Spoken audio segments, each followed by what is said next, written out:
जय श्री सीताराम मित्रों, दयालु भक्तजनों, दयालु देशवासियों, माताओं बहनों, मार्कंडेय पुराण की कथा जन्माष्टमी के दिन से कह रहा हूँ और इसी कथाक्रम में दत्तात्रेय का और अलर्क का संवाद चल रहा है। अलर्क एक राजर्षि थे। दत्तात्रेय जी के शरण में गए। दत्तात्रेय जी अलर्क को तत्व दर्शन बता रहे हैं जीवन का। आइए दत्तात्रेय महाराज के बारे में कुछ बातें कह लें। भगवान दत्तात्रेय अनसुईया माता के यहाँ जन्म लिया उन्होंने। भगवान विष्णु के अंशावतारों में से एक हैं दत्तात्रेय जी। विष्णु भगवान का ये अवधूत रूप है। अवधूत विद्या के आद्य आचार्य माने जाते हैं दत्तात्रेय जी। ये पश्चिम दक्षिण में इनकी मान्यता बहुत अधिक है।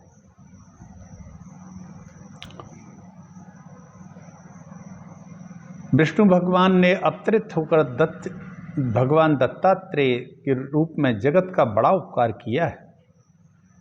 ये दत्तात्रेय महाराज जो है बेहद शांत थे। आइए आज दत्तात्रेय जी महाराज के बारे में कुछ बातें अपन करते हैं। इसके पहले एक छोटा सा मंगलाचरण करते हैं। श्री गणेशाय नमः। नमोस्तु रामाय लक्ष्मणाय देव्यै च तस्यै जनकात्मजाय। नमोस्तु रुद्रेन्द्रियमानिलेभ्यो। नमोस्तु चंद्राग्निमरुद्गणेभ्यः। सीतानाथ समारंभां श्रीरामानन्दार्य मध्यमाम् अस्मदाचार्य पर्यन्तां वन्दे श्रीगुरुपरम्पराम्। तो ये भगवान विष्णु के अवतार थे। माता अनसुईया के यहाँ इन्होंने जन्म लिया।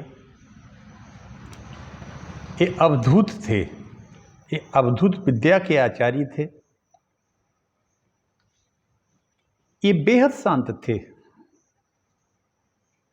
भगवान दत्तात्रेय।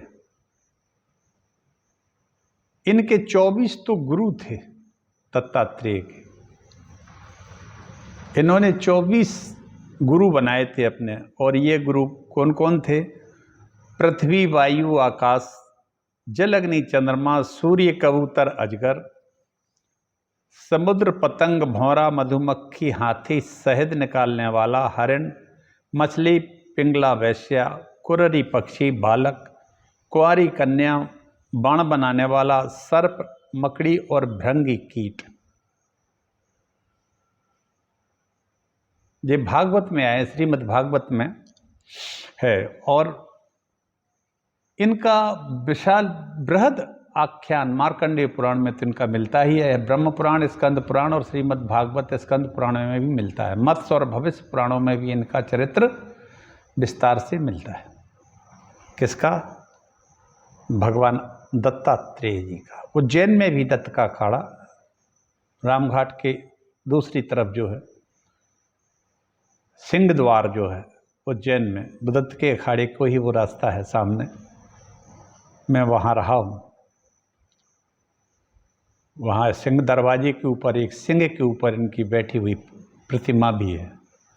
आप लोग जाएं तो दर्शन कर सकते हैं। दत्त के अखाड़े में वही महात्मा मूर्तियाँ रहती हैं। इन्होंने ही श्री कार्तिकेय जी को, श्री गणेश जी को, प्रहलाद जी को, यदु को, अलर्क को, जिनकी अब हम कथा कह रहे हैं अलर्क की, पुरुरुवा को, आयु को, परशुराम जी को, हययाधिपति अर्जुन को योग विद्या एवं आत्मा विद्या का उपदेश दिया था। ये जीवन मुक्त होकर सद्गुरु के रूप में अपने भक्तों को अनुग्रहित करते हैं। इन्होंने आदि शंकराचार्य महाराज को, गोरक्षनाथ, गोरक्ष पीठ के जो अधीश्वर थे, मत्स्य इंद्रनाथ नाथ संप्रदाय है जहाँ से, अब यूपी के मुख्यमंत्री जो वो योगी आदित्यनाथ हैं, जो उसी पीठ के महंत गोरखपुर से। तो इनके जो और पहले के गुरु, आदि गुरु थे गोरक्षनाथ, सिद्ध नागार्जुन, इन सब को इनकी कृपा प्राप्त थी, इनको कृपा की पात्रता प्राप्त थी। भक्त के स्मरण करते ये उस तत्काल उस भक्त के पास पहुंच जाते थे, इसलिए इनका नाम स्मृतिगामी भी है। ये अवधूत विद्या के आचार्य थे। ये अवधूत विद्या के आचार्य कौन क्या है? वाराणसी पुरस्नायव कोल्हापुर जपादरहा माहुरीपुर भिक्षासी सहयासाई दिगंबर। आहा, अवधूत होने का इससे बड़ा प्रबल प्रमाण और क्या हो सकता है कि ये स्नान प्रातःकाल वाराणसी में गंगा जी में करते, बाबा विश्वनाथ के दर्शन भी करते।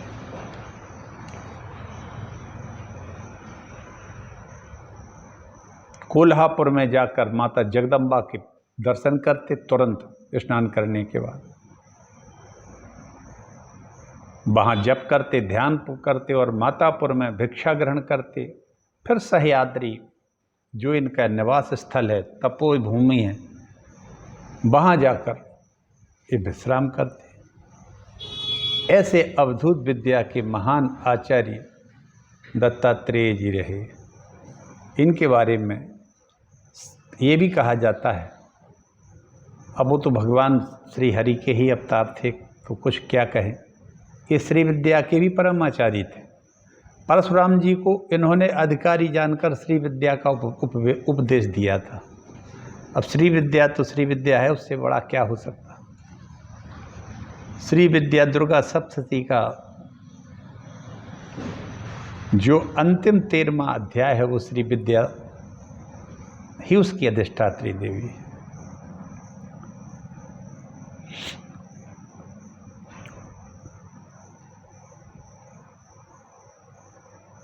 इनकी चरणोपादुकाएं वाराणसी और आबू पर्वत आदि कई स्थानों में हैं।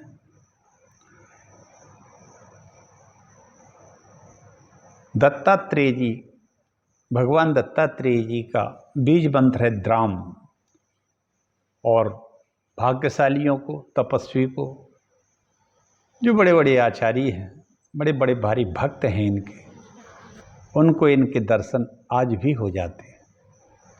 ऐसे हम सब मिलकर भगवान दत्तात्रेय जी के चरणों में प्रणाम करते हैं, उन्हीं की शरण ग्रहण करें। दत्तात्रेय जी महाराज हम सब के ऊपर कृपा करें, कृपा दृष्टि बरसाते रहें। इसी के साथ आज दत्तात्रेय जी के बारे में थोड़ा सा अधिक कहने के लिए इच्छा हुई और कहा, अब आगे की कथा तो चल रही है, उसी क्रम से आगे बढ़ते हैं।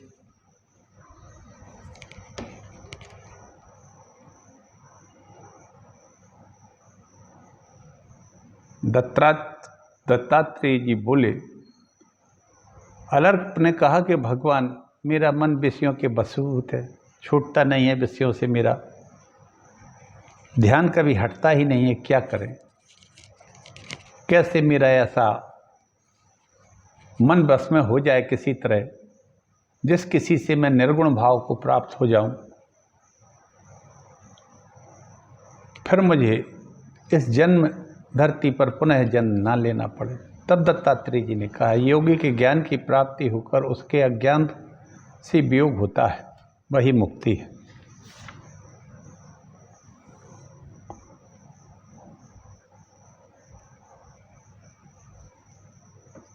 कल तक यहाँ चर्चा हो गई थी, ममता का अभाव सुख का साधक है। ममता का अभाव जब आदमी को हो जाता है तभी सुख का उसको थोड़ा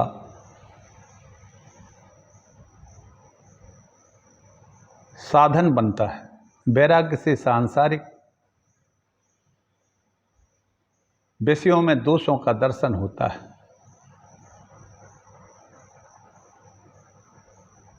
ज्ञान से वैराग्य और वैराग्य से ज्ञान होता है।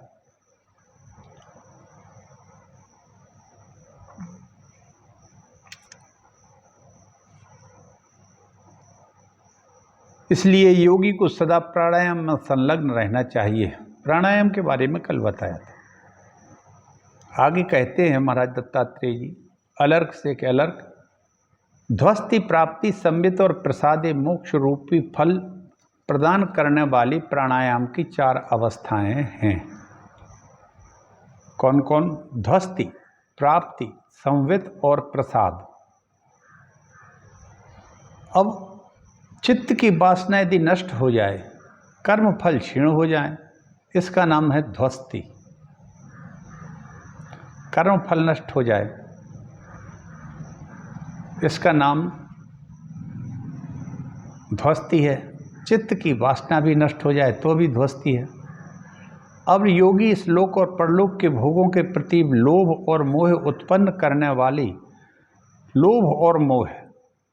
करने वाली समस्त कामनाओं को रोककर सदा अपने आप में जो संतुष्ट हो जाता है, वह निरंतर रहने वाली प्राप्ति नामक अवस्था होती है। लोभ और मोह को उत्पन्न करने वाली समस्त कामनाओं को रोककर सदा अपने आप में जो संतुष्ट रहने की अवस्था है, उसको प्राप्ति अवस्था कहते हैं। पहली ध्वस्ति है, चित्त की वासना नष्ट हो जाए, और दूसरी में कामनाओं को नष्ट करने में जो करके जो अपने आप में संतुष्ट रहता है, उसको ध्वस्ति के बाद प्राप्ति कहते हैं। जिस समय योगी सूर्य चंद्रमा नक्षत्र ग्रहों के समान प्रभावशाली होकर उत्तम ज्ञान संपत्ति प्राप्त करता है, उस ज्ञान संपत्ति से भूत भविष्य की बातों को तथा दूरस्थ अदृश्य वस्तुओं को भी जानने लगता है, उस समय प्राणायाम की संवित नाम की अवस्था होती है। अलर्क जब व्यक्ति दूर बैठा हुआ, कहीं भी बैठा हुआ, दूरस्थ वार्ता को समझ लेता है, सुन लेता है, जान लेता है। जैसे सूर्य चंद्रमा नक्षत्र ग्रहों के समान प्रभावशाली होकर इतना ऊंची अवस्था को जब प्राप्त होने लगता है, ज्ञान संपत्ति प्राप्त कर लेता है। ये ज्ञान संपत्ति में आता है, मतलब यह ज्ञान जब प्राप्त हो जाए उसको कहते हैं संविद। अदृश्य वस्तुओं को भी जानने लगता है, जो दृश्यमान दिखाई नहीं देती इन भौतिक आंखों से। अब जिस प्राणायाम से मन, 5 प्राणवायु, संपूर्ण इंद्रियों के विषय, प्रसाद आदि को प्राप्त होते हैं, वह उसकी प्रसाद अवस्था है। अब इसमें एक सांख्य दर्शन भी आ जाता है चौथे में, क्योंकि इसमें प्राणायाम भी है, मन है, 5 प्राण हैं, संपूर्ण इंद्रियां हैं, 10 इंद्रियां होती हैं, इंद्रियों के विषय तन्मात्राएं होती हैं, ये 5 प्रकार की वो होती है, और मन है इसी में। ये सभी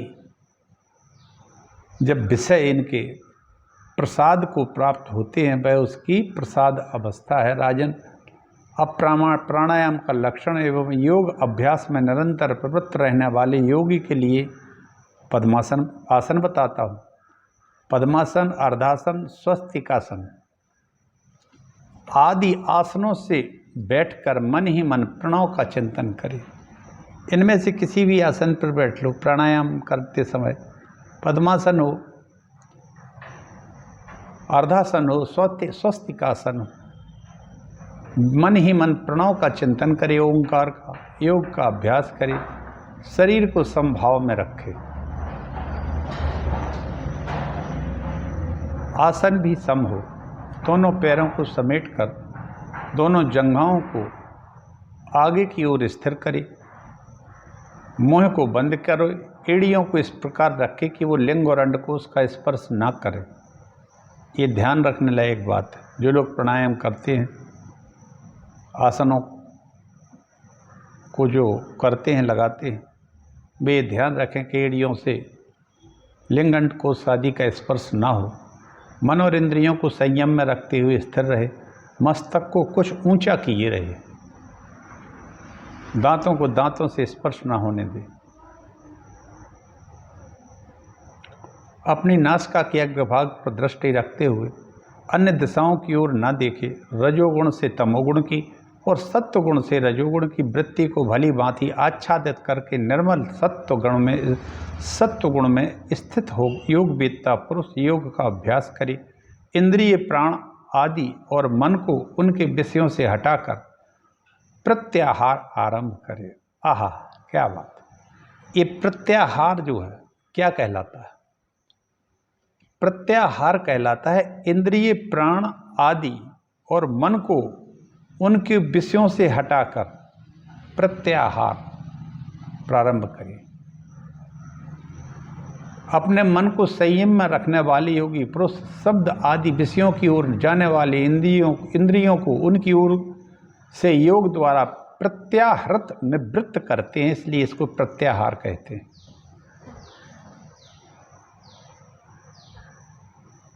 अब योगी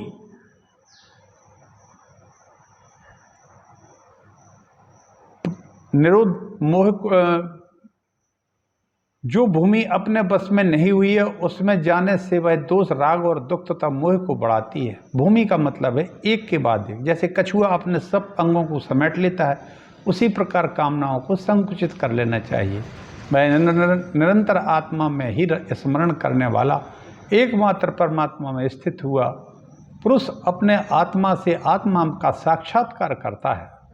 विद्वान पुरुष के बाहर भीतर की शुद्धि का संपादन करके कंठ से लेकर नाभि तक शरीर को प्राणवायु से परिपूर्ण करते हुए प्राणायाम आरंभ करे। प्राणायाम 12 हैं, उन्हीं को धारणा भी कहते हैं। प्राणायाम 12 हैं, उनको धारणा भी कहते हैं।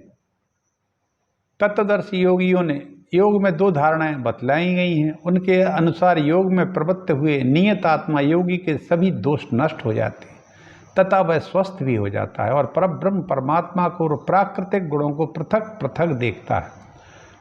व्योम से लेकर परमाणु तक साक्षात्कार करता है और निष्पाप आत्मा का भी दर्शन कर लेता है। इस प्रकार प्राणायाम परायण एवं मिताहारी योगी पुरुष धीरे धीरे एक एक भूमि को वश में करके दूसरे पर पैर बढ़ाता है। जैसे महल में जाते समय एक एक सीढ़ी को पार करके दूसरी पर चढ़ा जाता है।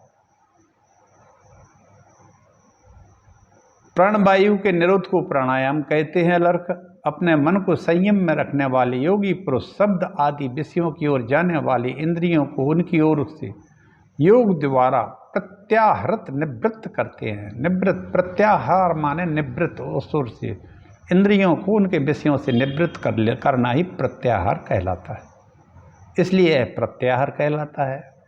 योगी महर्षियों ने इस विषय में ऐसा उपाय भी बताया है जिससे योग का अभ्यासी पुरुष को रोग आदि दोष नहीं होते। जैसे लाभार्थी मनुष्य यंत्र और नली आदि की सहायता से धीरे धीरे जल पीते हैं, उसी प्रकार योगी पुरुष को श्रम को जीतकर धीरे धीरे वायु का पान करना चाहिए। पहले नाभि में, फिर हृदय में, तदनंतर तीसरा स्थान वक्षस्थल। ये 3 नीचे से शुरू होते हैं। उसके बाद क्रम से कंठ में, मुख में, नासिका के अग्रभाग में, नेत्रों में, भौहों में के मध्य भाग में, मस्तक में प्राणवायु को धारण करें। उसके बाद परब्रह्म परमात्मा में उसकी धारणा करनी चाहिए। यह सबसे उत्तम धारणा मानी गई है। भूलोक, भूअलोक जो 7 लोक हैं उनमें धारणा होनी चाहिए, साथ में नासिका के अग्रभाग में भी होनी चाहिए। इस तरह ये 12 हमने जो बताए हैं, कहे हैं, ये भगवान दत्तात्रेय ने अलर्क से कहे, इसका उपदेश किया। राजन, इन 10 धारणाओं को प्राप्त होकर योगी अविनाशी ब्रह्म की सत्ता को प्राप्त हो जाता है। सिद्धि की इच्छा रखने वाला योगी पुरुष बड़े आदर के साथ योग में प्रवृत्त हो। अधिक खाए हुए, खाली पेट, थके और व्याकुल चित्त न हो। अधिक गर्मी, अधिक सर्दी हो, वहाँ भी नहीं योग का साधन करना चाहिए। कोलाहलपूर्ण आग पानी के समीप पुरानी गौशाला, चौराहा, मंदिर, दीमक, इन स्थानों में तत्वज्ञ पुरुष योगाभ्यास न करे। योग में असत वस्तु का दर्शन भी ना करे। असत, अशुद्ध वस्तु का दर्शन न करे। देश काल का परित्याग कर दे। योग में असत वस्तु का दर्शन निषिद्ध है, उसे छोड़ देना चाहिए। जो एक व्यक्ति इसका योग मूर्खता बस इन स्थानों की परवाह नहीं करते हैं, उनके कार्य में विघ्न डालने वाले ऐसे दोष होते हैं जिससे बहरापन, जड़ता, स्मरण शक्ति का नाश, गूंगापन, अंधापन और ज्वर आदि अनेक दोष तत्काल प्रकट उसके शरीर से होने लगते हैं। यदि प्रमादवश योगी के सामने ये दोष प्रकट हो तो उनका नाश करने के लिए चिकित्सा की आवश्यकता है। यदि वातिक है, गुल्म रोग है, उदावर्त है, गुदा संबंधी रोग है, उदर संबंधी है, तो उसकी शांति के लिए घी मिलाई हुई जौ का गरम गरम लपसी खा लें तथा केवल उसकी धारणा करें। वह रुकी हुई वायु को निकालती है और वायु विकार को भी दूर कर देती है। बोलने में रुकावट हो, वाग्देवी की और बहरापन आने पर श्रवण शक्ति की धारणा करें। इसी प्रकार प्यास से पीड़ित होने पर धारणा करें कि जिह्वा पर आम का फल रखा हुआ और उससे रस मिल रहा है। इस तरह जिस जिस अंग में रोग पैदा हो रहे हो वहाँ वहाँ उसमें लाभ पहुँचाने वाली धारणा करें। गर्मी में सर्दी की और सर्दी में गर्मी की धारणा। मानवेतर जीव योगी के भीतर प्रवेश कर जाए। अब मानवेतर क्या है?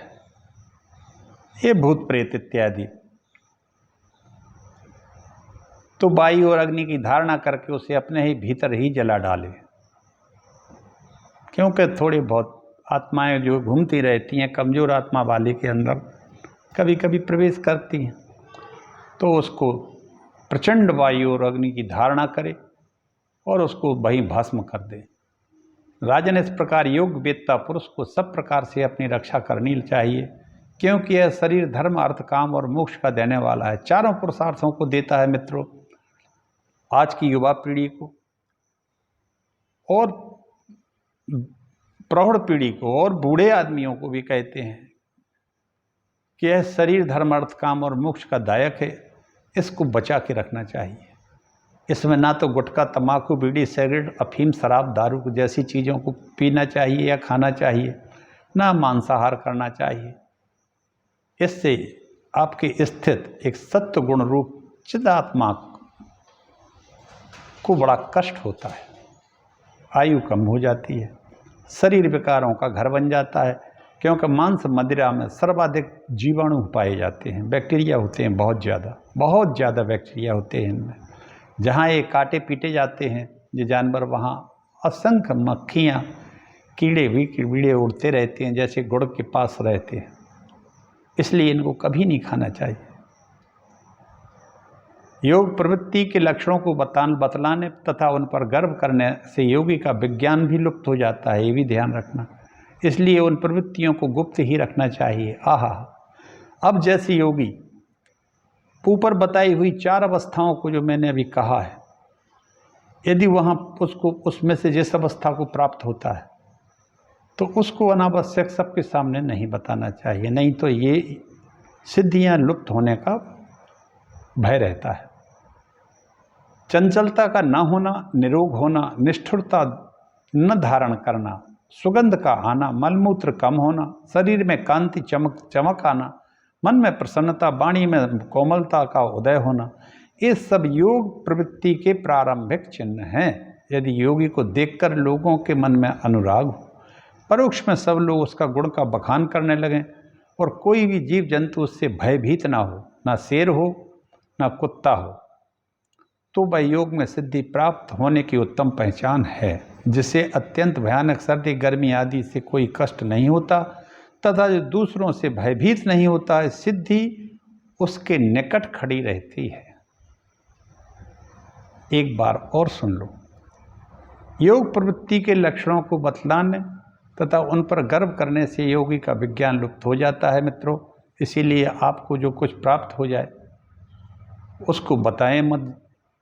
चंचलता का ना होना, निरोग रहना, निष्ठुरता न धारण करना, सुगंध का आना, मलमूत्र कम, शरीर में कांति, मन में प्रसन्नता, वाणी के स्वर में कोमलता, ये योगी के प्रारंभिक चिन्ह हैं जो इसमें उदय होते हैं। लोगों को मन में अनुराग, परोक्ष में लोग उसका गुणगान करें, कोई भी जीव जंतु उससे भयभीत ना हो, चाहे वो किसी तरह के हो। योग में सिद्धि प्राप्ति होने से उसके होने की उत्तम पहचान होने लगती है, जिससे सर्दी गर्मी आदि से कष्ट नहीं होता है, और जो कभी भयभीत नहीं रहता है दुख कभी भी दूसरों से, उसके निकट सिद्धि खड़ी रहती है, सिद्धियां खड़ी रहती हैं, योग सिद्ध हो जाते हैं। इतना आज पाठ हो गया है। इसी के साथ मैं अपनी वाणी को विराम देता हूँ। कल मैं योग के विघ्न, उनसे बचने के उपाय, 7 धारणाएं, 8 ऐश्वर्य और योगी की मुक्ति कैसे होती है, इसका पाठ हम करेंगे। तब तक के लिए मेरा सभी महात्माओं को मेरा प्रणाम। भगवान सबके ऊपर कृपा करे। भगवान दत्तात्रेय की ये कथा आप लोगों को अच्छी लग रही होगी, क्योंकि दत्त भगवान जो हैं भगवान विष्णु के अवतार थे, अवधूत अवतार थे। ये वाराणसी में स्नान करते हैं रोज, विश्वनाथ के दर्शन करके कोल्हापुर में माता जगदम्बा के दर्शन करके वहाँ पूजा पाठ और जप करते हैं।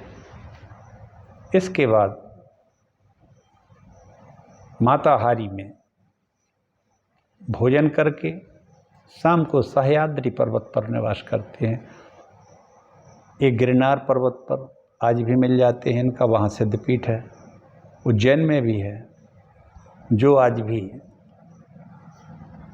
इनके शरण में है, इनके चरणों में है, बड़े बड़े सिद्ध योगी हैं, उनको ये आज भी दर्शन दे देते हैं। हम सब मिलके इनके चरणों में प्रणाम करते हैं। जय श्री राम, जय राम, जय जय राम। बोलो दत्त भगवान की जय।